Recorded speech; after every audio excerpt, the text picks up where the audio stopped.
From milk cows and chickens to goats, homeschooling, baking bread, good books, and way too much coffee. Thanks for joining us as we homestead in the real world. On today's episode, we are going to pressure can green beans. This is one of my favorite vegetables when I am teaching people how to use their pressure canner. It's quick, really easy, no fuss, and it helps you to get accustomed to your pressure canner and not feel as intimidated. All right, first things first, you're going to want to wash your jars. Hot, soapy water is really all you need, especially if you are pressure canning, because your jars will get sterile as you pressure can. Once your jars are nice and clean, dry them off, set them to the side, and we'll get started.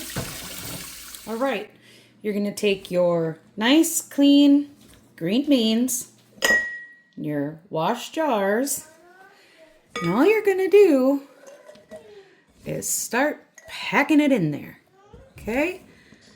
This is raw packing at its finest.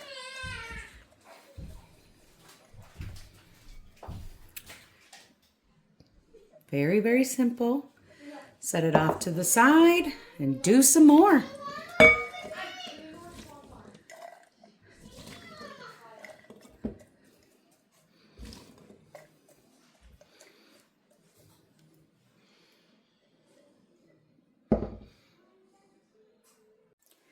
Since we are raw packing, everything that we put into the jars is basically going to be room temperature. Now, for green beans, you want 1-inch headspace. Now, if you remember in my last video, part 1, we talk about this rim right here being 1 inch. All right. So we're going to take our jar, take room temp water, fill it to the 1-inch mark. You're going to take whatever tool you're using to debubble, and all you're doing is just kind of putting it in and squiggling a little. You're just trying to get the bubbles that may be trapped between the food and your water out. That jar is done. Take a clean lid, ring. That's it. That is finger tight right there. Don't over twist it. Just put it on. Okay. That's it. Jar 1 is ready to go into the canner. Let's do it again. Room temperature jar, room temperature vegetable, room temperature water. 1-inch headspace. Oops, that's a little too much. There we go. Your debubbler. Look at that. I'm using metal. It is not going to contaminate my food. Now, this one, I have a few green beans that are popping up over the top. We'll just take those out. For the majority of them, they're at that 1-inch level. Then, lid, ring, watch. Oop. Okay, now it's just, that's it. Really, finger tight is that easy. 2 jars ready for the canner. All right, so we have our veggies in our water. And if you notice on this side, you can see one here, you can see one here, and then there is one down here a little bit further, somewhere in that vicinity. That's just kind of a water level guide. So in this particular instance, I've put about 2 inches, maybe 3 inches of water onto the bottom, okay? We are also using room temperature water. because room temperature jars, room temperature food, room temperature lids, blah, blah, blah. The water you're putting your jars into also needs to be room temperature. If it's not, excuse me, you could have the problem of your jar bursting. And, you know, some people will say, oh, exploding or whatever. I have never had a jar like shatter glass. Usually what happens is right around the bottom. Maybe you get a crack up here or a crack this way. Your whole bottom is just going to fall off. You won't even notice it until you go to open your canner. You might hear a little, you open your canner and your water seems a little yellow. You lift up your jar and the whole bottom just falls right off. That's literally, in my experience, the most that has ever happened. I've never had one just shatter. Now, so we've got our room temp water, room temp jars and veggies. Now let's talk a little bit about the safety features, at least of this canner, okay? So, first of all, on my canner, I have the open and close. You line up your arrows here, put it on. And they've got these lips, okay? So that when you turn your lid, it goes into, whoop, let's not kill the camera, goes into these here, into these grooves, and it's like a lid lock. Another thing it has is, if you see on the top, this little dealie, okay? On the bottom of it, this has, oh, you got to look to the side. Sorry, can't hold it more in front. It's got a little lip on it, okay? That little lip gets caught right here, okay? So let's put it on.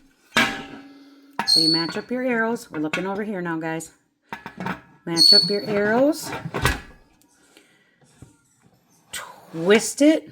Look, now that and that, where that like little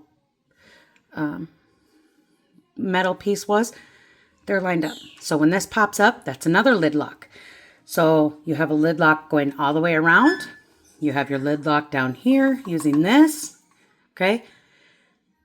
Your lid is not coming off as long as it's on there securely. If you have it like this, there's no guarantee. Click it into place. Slam it if you gotta. All right, we're ready to turn it on. So what I like to do is, well, you gotta turn it on right first. About medium, okay? So make sure your pan is centered. All you're gonna do is wait. Just wait for a little bit. You're gonna see steam start coming up here. That's a good thing. You want that, okay? Once I start getting enough steam, we'll come back and I'll show you the rest. Okay, now you see we have some steam rising, but it's not a steady stream. You see it's kind of broken. You can see it and then you don't. Also, where'd it go? All right, we have some steam coming out. But as you can see, it's kind of broken. There'll be times where you can see steam and then you can't. You don't want it at that level yet. You want to see a complete steam line all the time. The other thing, my little lock here hasn't even popped up yet. So it's not ready. It hasn't come to pressure yet. All right, the lid lock has popped up. You can see a steady stream. Now let's add our weight. You're just gonna place your weight right there. Now, we are waiting for that weight to jiggle. All right, as you can see, it's gently rocking. Now, our timer starts as soon as that is gently rocking. For green beans, it's 20 minutes. So my 20 minutes is up. Now what do I do? And then I'm going to let this sit until that weight stops rocking. And that little knobby button, whatever you want to call it, goes down.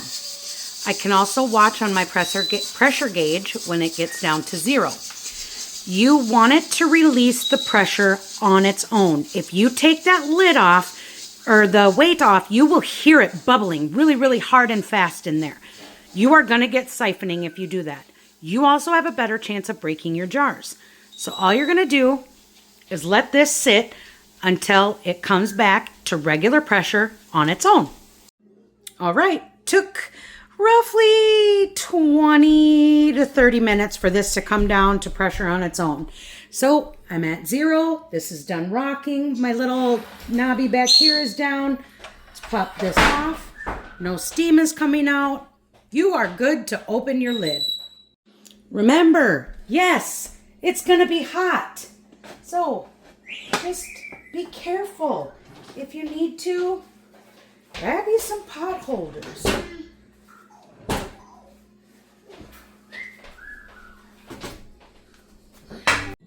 All right, the steam is gone. I can safely start to take out my jars.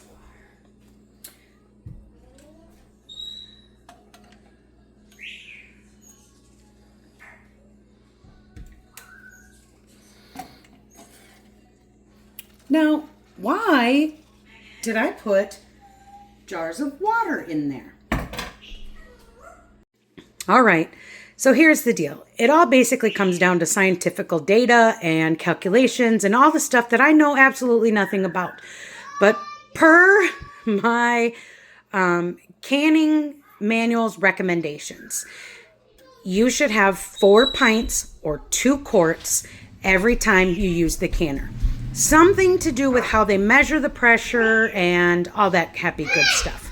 Point is, in order to make my 4, I add water. Now the cool part is I have sterile water. So should I ever need it in a poop hits the fan situation, I've got it. But that's it. Now, once these have cooled off, I will take the rings off, label them, and put them on my shelves.